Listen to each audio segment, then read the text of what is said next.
आयोजित हरियाणा डे कार्यक्रम सीएम मनोहर लाल ने प्रदेश के पवेलियन का किया अवलोकन, खिलाड़ियों को भी किया सम्मानित।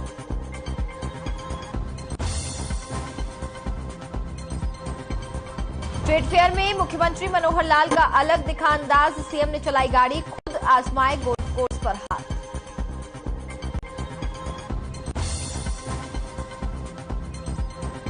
बढ़ते प्रदूषण को लेकर के सरकार सख्त, सीएम ने कहा पर्यावरण सुरक्षित करने के लिए सरकार गंभीर, कुछ जिलों में ऑड इवन पर हो रहा विचार।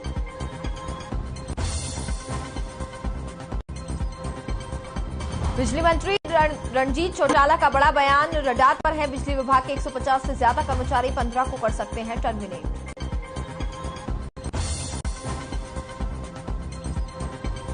जिंद में भूपेंद्र सिंह हुड्डा ने किया शक्ति प्रदर्शन, सांसद दीपेंद्र हुड्डा, गीता बुकुल और रघुवीर कादियान समेत कई विधायक रहे मौजूद। कांग्रेस चला रही विपक्ष आपके समक्ष कार्यक्रम। पीएचडी सीसीआई के पार्लियामेंट्री फोरम के चेयरमैन और साधना ग्रुप के एमटी राकेश गुप्ता ने केंद्रीय मंत्री के सामने स्टील इंडस्ट्री को लेकर उठाया सवाल, एमएसएमई में स्टील इंडस्ट्री को बचाने के लिए क्या कर रही है सरकार। और गुरुग्राम में पेश की गई एकता की नई मिसाल, श्री गुरु सिंह सभा को मुस्लिम भाइयों से अपील, कहा गुरुद्वारों में कर सकते हैं नमाज अदा।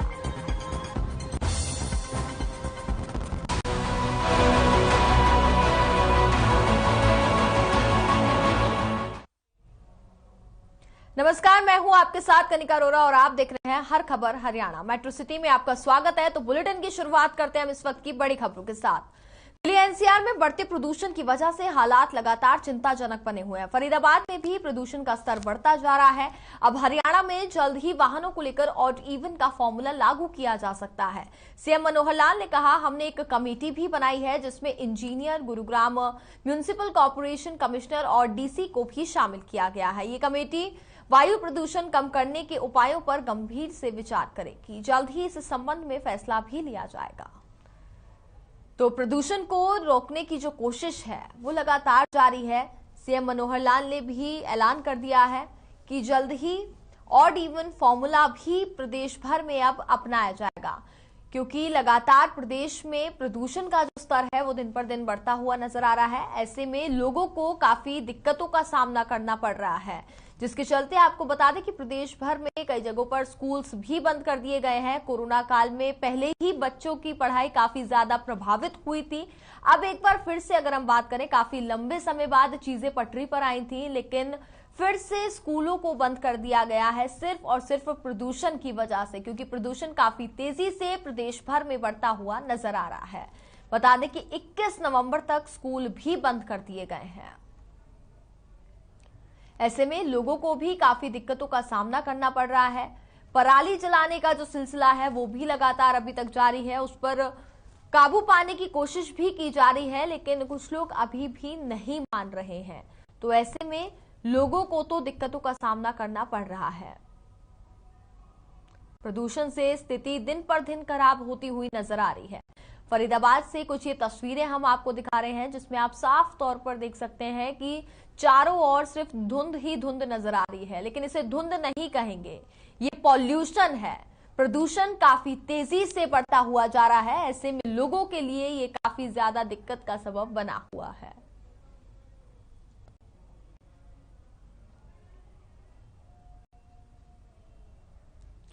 प्रदेश भर की तस्वीरें हम आप तक पहुंचाने की कोशिश कर रहे हैं। प्रदूषण काफी तेजी से बढ़ता जा रहा है। ऐसे में इसको रोकने की भी तमाम कोशिशें जो हैं वो सरकार की ओर से की जा रही हैं। हरियाणा में जल्द ही वाहनों को लेकर के भी ऑड इवन फॉर्मूला लागू किया जाएगा।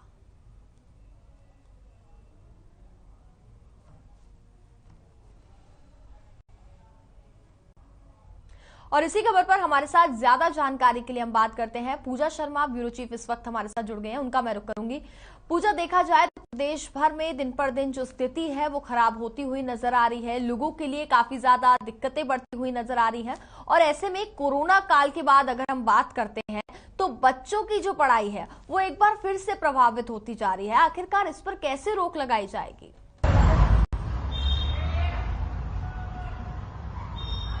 बिल्कुल कनिका, देखिए आज मुख्यमंत्री मनोहर लाल फरीदाबाद के पृथला विधानसभा में शिरकत कर रहे थे और उन्होंने भी इस बात को दोहराया कि प्रदूषण से लड़ना हम सबकी सामूहिक जिम्मेवारी है। जिस तरह से हमने कोरोना को सामूहिक प्रयासों से काफी हद तक हरा दिया है, उसी तरह पॉल्यूशन को लेकर भी सामूहिक प्रयास करने होंगे। बेशक बच्चे बहुत ज्यादा प्रभावित हो रहे हैं, उनकी शिक्षा प्रभावित हो रही है और ऐसे में अब कोरोना के बाद जब प्रदूषण बढ़ा तो ऐसे में भी स्कूलों को दोबारा बंद कर दिया गया। उद्योग जो है वो पहले से ही कोरोना में त्रासदी झेल रहे थे और प्रदूषण के चलते उद्योगों को भी 22 नवंबर तक सशर्त जो है जिस श्रेणी में उद्योग आते हैं उन पर लॉकडाउन लगा दिया गया 1 हफ्ते का।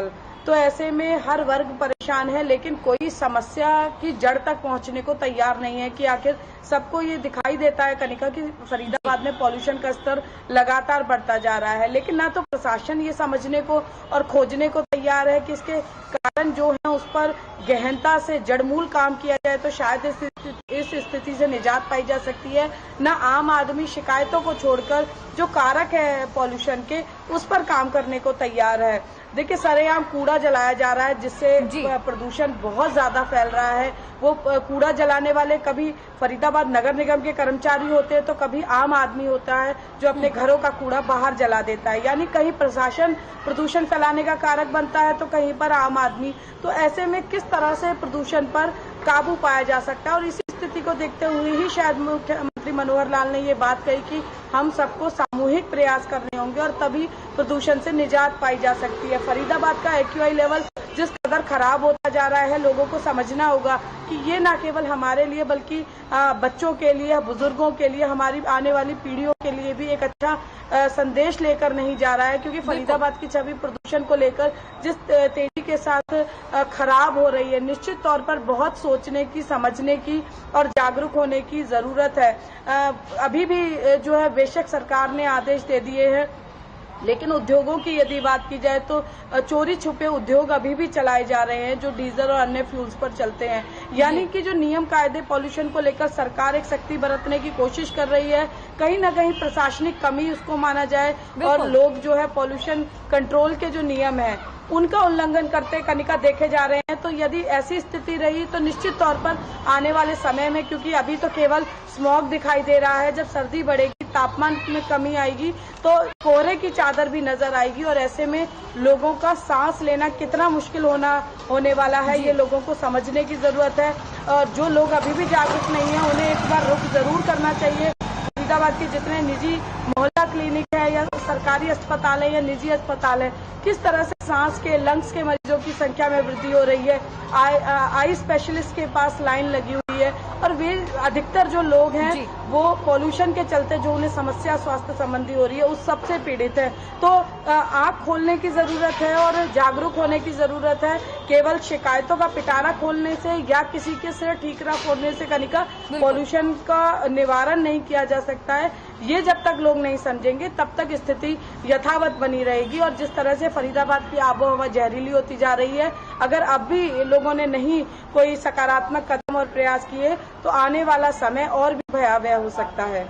बिल्कुल पूजा, बिल्कुल ठीक कहा आपने। जैसा कि हमने कोरोना काल में भी देखा था, लोग कहीं ना कहीं मानने को तैयार नहीं होते थे, अपने घरों से बाहर निकल रहे थे, मास्क नहीं लगा रहे थे। ऐसे में कोरोना कितनी तेजी से फैला ये हम सब ने देखा है। वहीं अब प्रदूषण की भी अगर हम बात कर लेते हैं तो प्रदूषण भी काफी तेजी से बढ़ता जा रहा है। ऐसे में सरकार तो तमाम प्रयास कर रही है, सरकार ने उद्योग बंद कर दिए हैं, लेकिन वहीं पराली जलने का जो सिलसिला है वो भी लगातार जारी है, इस पर कार्रवाई भी की जा रही है, लेकिन आखिरकार इस पर रोक क्यों नहीं लग पा रही है?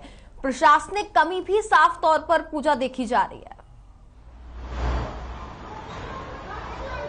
कनिका, बिल्कुल ठीक कहा आपने कि सरकार अपने स्तर पर जो बेहतर कदम उठा सकती है उन कदमों को बखूबी उठा रही है, लेकिन जब उन नियमों को, कायदों को इम्प्लीमेंट करने का समय आता है तो कहीं ना कहीं इसमें प्रशासनिक चूक जो है वो देखने को मिल रही है। जैसा कि मैंने अभी आपको बताया कि सरकार ने तो जो डीजल पर या अन्य फ्यूल्स पर चलने, परंपरागत फ्यूल पर चलने वाले जो उद्योग हैं वो 22 नवंबर तक बंद हो, लेकिन अभी भी जो उद्योग चल रहे हैं, इस नियम का उल्लंघन कर रहे हैं, उन पर शिकंजा कसने को कोई तैयार नहीं है। यानी कि आदेश आ गए और कागजों में हरियाणा के उद्योग 22 नवंबर तक बंद है, लेकिन उसके बावजूद अभी भी जो है उसी तरह से उत्पादन उद्योगों का चल रहा है। तो ऐसे में जो कदम उठाया गया या जो निर्णय लिया गया वो किस तरह से निरर्थक साबित होगा, ये हम बखूबी समझ सकते हैं। और कमोवेश यही हाल अन्य चीजों का भी बना हुआ है। प्रशासनिक स्तर पर चाहे सफाई कर्मचारियों की झाड़ू लगाने पर रोक की बात हो तो वो भी अभी भी सफाई कर्मचारी सड़कों पर नजर आ रहे हैं। ऐसे में कूड़ा जलाने की बात हो तो चालान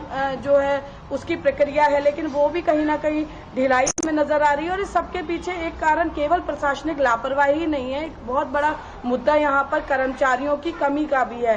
काम बहुत ज्यादा है। कोरोना संकट के बाद विकास की गति 2 साल बाद रफ्तार पकड़ने लगी है, तो उसको भी ढीला नहीं छोड़ना चाहती है सरकार, और साथ में जो अन्य चुनौतियां हैं उनको भी पार करना है। तो ऐसे में एक सबसे बड़ा अवरोधक जो आ रहा है वो मैन पावर की कमी है। सरकारी विभागों में मैन पावर पूरी ना होने के कारण एक आदमी पर 10-10 काम थोपे जाते हैं, जिसकी वजह से ओवर प्रेशर होकर वो कोई एक काम भी सही तरीके से नहीं कर पाता। और प्रदूषण के मामले में भी यदि देखा जाए तो यही स्थिति नजर आती है। जो कर्मचारी जो काम करने की इच्छा शक्ति नहीं रखते उनको एक बड़ा बहाना मिल जाता है कि वे ओवर प्रेशर रहते हैं, काम का अतिरिक्त बोझ के चलते वो प्रॉपर तरीके से नियमों का पालन नहीं करवा पा रहे। तो लेकिन कनिका कारण चाहे जो भी हो, खामियाजा हमें ही भुगतना पड़ रहा है। शहर हमारा है, शहर के लोग हमारे हैं, तो हमें ये सोचना होगा कि शहर के प्रति जिम्मेवारी भी हमारी बनती है। तो हर एक व्यक्ति यदि ये सोचे और अपने घर से शुरुआत करे, खुद जागरूक हो, अपने गली मोहल्ले से जागरूकता की शुरुआत करे प्रदूषण को रोकने में, तो निश्चित तौर पर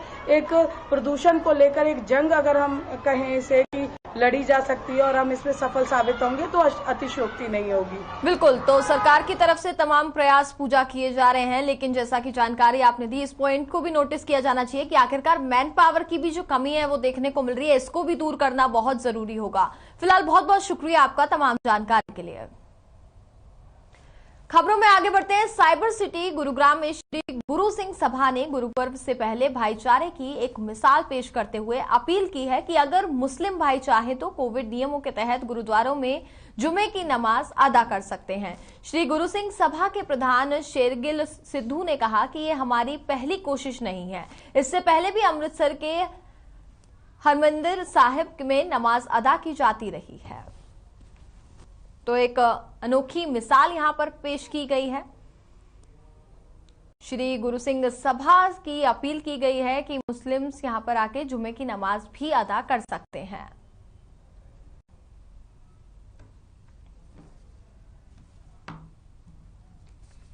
साथ ही उन्होंने ये भी कहा कि ये ऐसा पहली बार नहीं हो रहा है, इससे पहले भी हमने कई बार अपील की है कि मुस्लिम भाई चाहे तो गुरुद्वारे में भी नमाज अदा कर सकते हैं, इससे उन्हें कोई दिक्कत नहीं है।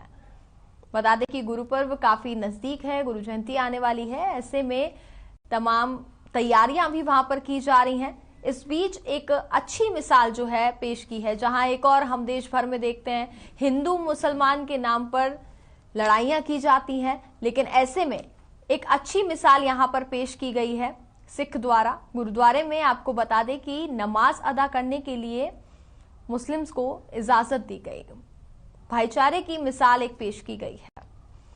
बता दें कि श्री गुरु सिंह सभा के प्रधान शेरगिल सिद्धू ने कहा कि ये हमारी पहली कोशिश नहीं है, इससे पहले भी अमृतसर के हरमिंदर साहिब में नमाज अदा की जाती रही है।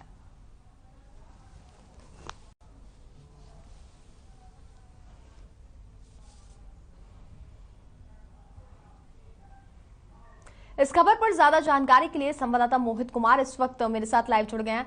मोहित, देखा जाए जहां एक और देश भर में हिंदू मुस्लिम के नाम पर कट्टरता, एक और वहीं दूसरी और लड़ाइयां, तमाम विवाद कराने की कोशिश की जाती है, लेकिन इसी बीच अगर हम बात करें तो एक अच्छी मिसाल पेश की गई है सिख द्वारा।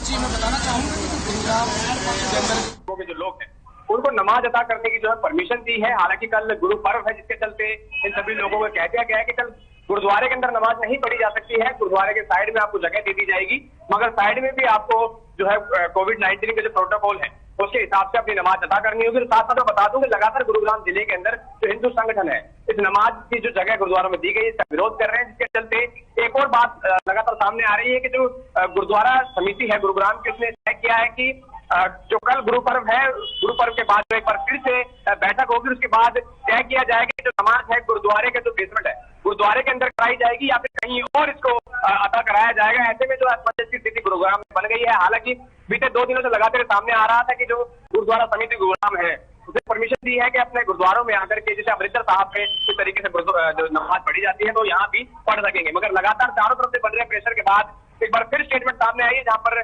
गुरुग्राम गुरुद्वारा समिति जो है उसने साफ तौर पर ये कहा है कि इस बारे में अगर पुनः विचार किया जाएगा और इस शुक्रवार के बाद जब अगला शुक्रवार होगा उससे तय हो पाएगा कि आखिर नमाज अदा करने की जो परमिशन है वो पूरे तरीके से गुरुद्वारे के अंदर की रहेगी या फिर गुरुद्वारे के साथ में सिख समुदाय के लोग मिलकर इस नमाज को अदा कराएंगे। जी बिल्कुल मोहित, क्या इस वक्त आप वहीं गुरुद्वारे के बाहर मौजूद हैं? तो वहां पर हम जानना चाहेंगे, अगर कुछ मुस्लिम समाज के लोग वहां पर इस वक्त मौजूद हैं, क्या आप उनसे भी बातचीत करने की कोशिश करेंगे कि इस फैसले के बाद उनको क्या कुछ महसूस हो रहा है?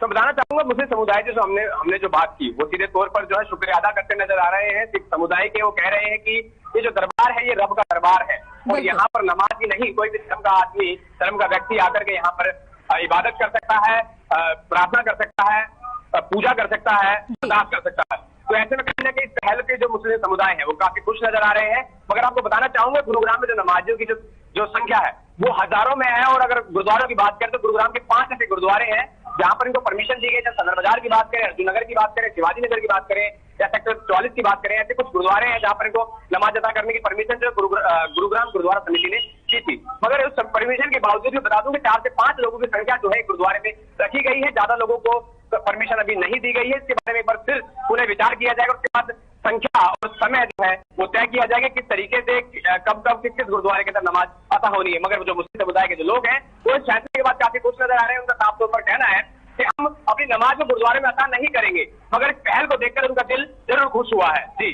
जी बिल्कुल मोहित, वहीं देखा जाए तो जैसा कि आपने जानकारी दी है कि इस फैसले पर कुछ लोग ऐसे भी हैं जो आपत्ति जताते हुए भी नजर आ रहे हैं। आखिरकार उनकी तरफ से क्या कुछ प्रतिक्रियाएं हैं जो सामने आई है? आखिरकार उनको क्या कुछ परेशानी है इस फैसले से? जो हिंदू संगठन के लोगों का सीधे तौर पर ये कहना है कि अगर कोई समाज किसी गलत चीज का विरोध कर रही है, चाहे वो खुले में नमाज की तरफ मना कर रही है, और ऐसे में कोई तीसरा समाज आकर के उस चीज में आकर के समर्थन कर देता तो कहीं ना कहीं आपस में फूट डालने वाली बात है। और ऐसे में इस बात का लगातार विरोध हिंदू संगठनों द्वारा किया जा रहा है कि जो नमाज खुले में नमाज का विरोध हम लगातार कर रहे हैं। हमें समस्या नमाजियों से नहीं है, हमें खुले में नमाज से है। वो नमाज पढ़ना चाहे तो अपने घरों में जाकर पढ़े, किसी जगह पर स्थान पे किसी छत के नीचे जाकर पढ़े। मगर ऐसे में कोई समाज ये कहता है कि आपको नमाज पढ़ने से कोई रोकता है तो आप हमारे गुरुद्वारे में आ जाओ, तो इस बात को लेकर भी जो नाराजगी है लगातार गुरुग्राम में सामने आ रही है। जी बिल्कुल मोहित, तो कहीं ना कहीं उन लोगों का ये कहना है कि अगर अब रब से इबादत भी करनी होगी तो उनकी परमिशन लेनी होगी और उनसे पूछना होगा कि आखिरकार हम किस जगह पर इबादत करें। ये कौन सा तुक हुआ? जी मैं आपको यही तो बताना चाह रहा हूँ कि जो माहौल है गुरुग्राम की बात करें या प्रदेश की बात करें, कहीं ना कहीं माहौल जो है वो इस तरीके का तैयार हो रहा है जिसके अंदर एक अलग ही मानसिकता जो है लोगों में पड़ रही है। जिसके अंदर चाहे मुस्लिम धर्म की बात करें, हिंदू धर्म की बात करें, इसमें जो है ये आमने सामने जो खड़े करने वाली जो राजनीति जो चल रही है, कहीं ना कहीं जो समाज के लिए एक शर्मनाक सबब है। और कहीं ना कहीं जो लोग हमको समझना होगा कि ईश्वर की इबादत कहीं भी बैठकर की जा सकती है, उसके लिए किसी प्रकार की परमिशन या फिर किसी रोक टोक की आवश्यकता नहीं। जी बिल्कुल मोहित, वहीं बात करना चाहेंगे, गुरु पर्व भी काफी नजदीक है, तो ऐसे में ये भी जानना चाहेंगे क्या कुछ तैयारियां हैं जो वहां पर गुरु पर्व को लेकर के अभी की जा रही हैं? गुरु पर्व की तैयारी में आपको दिखाना चाहूंगा कि जो लोग हैं वो लगातार जो है पूरा जो गुरुद्वारा आप देख सकते हैं सामने स्क्रीन पर, इसको पूरा सजा दिया गया है गुरुद्वारे को। और जो गुरु पर्व की तैयारियां हैं वो पूरे जोर शोर से चल रही हैं। जो सिख समुदाय के जो लोग हैं वो लगातार यहाँ पहुंच रहे हैं, यहाँ पहुंचकर जो तैयारियां हैं उसमें जुट रहे हैं, मेहनत कर रहे हैं। चाहे कोई सफाई का काम हो, चाहे कुछ बनाने का काम हो, चाहे पकवान की बात हो, तो आसपास के इलाके के जो लोग हैं ऐसी तमाम जो गुरुद्वारे गुरुग्राम में है उन जगहों पर पहुंच रहे हैं। वहां पहुंच करके जो है लगातार जो तैयारियां हैं उसकी बात कर रही है। जी बिल्कुल मोहित, फिलहाल बहुत बहुत शुक्रिया आपका तमाम जानकारी के लिए। खबरों में आगे बढ़ते हैं। अगली खबर फरीदाबाद से, जहां पृथला के विश्वकर्मा कौशल यूनिवर्सिटी के स्थापना दिवस कार्यक्रम का आयोजन किया गया। इस कार्यक्रम में मुख्यमंत्री मनोहर लाल ने शिरकत की, वहीं सीएम के साथ कैबिनेट मंत्री मूलचंद शर्मा भी मौजूद रहे।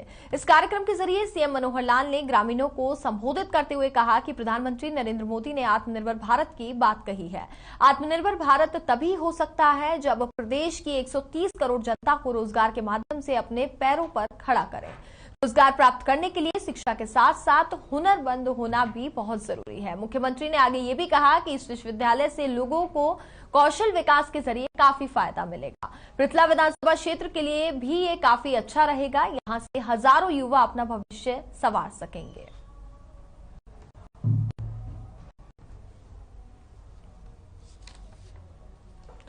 तो फरीदाबाद से जहां हम आपको तस्वीरें भी दिखा रहे हैं, पृथला के विश्वकर्मा कौशल यूनिवर्सिटी के स्थापना दिवस कार्यक्रम आयोजित किया गया। इस कार्यक्रम में मुख्यमंत्री मनोहर लाल ने शिरकत की है और वहीं सीएम के साथ कैबिनेट मंत्री मूलचंद शर्मा भी इस कार्यक्रम में मौजूद रहे थे। मनोहर लाल ने ग्रामीणों को संबोधित करते हुए ये भी कहा कि प्रधानमंत्री नरेंद्र मोदी ने आत्मनिर्भर भारत की बात की है। आत्मनिर्भर भारत तभी हो सकता है जब प्रदेश की 130 करोड़ जनता को रोजगार के माध्यम से अपने पैरों पर खड़ा करे। तो इस पूरे कार्यक्रम में अगर हम बात करें तो रोजगार को लेकर के भी काफी ज्यादा ध्यान दिया गया है, साथ ही विकास कार्यों को लेकर के भी इसमें चर्चा की गई है।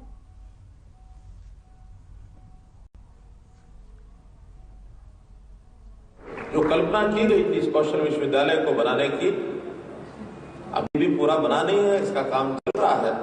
लेकिन फिर भी कुछ लोग, हमारे छात्र, युवा कौशल प्राप्त करके और यहां से निकल रहे हैं, काफी आज भी बैठे हैं।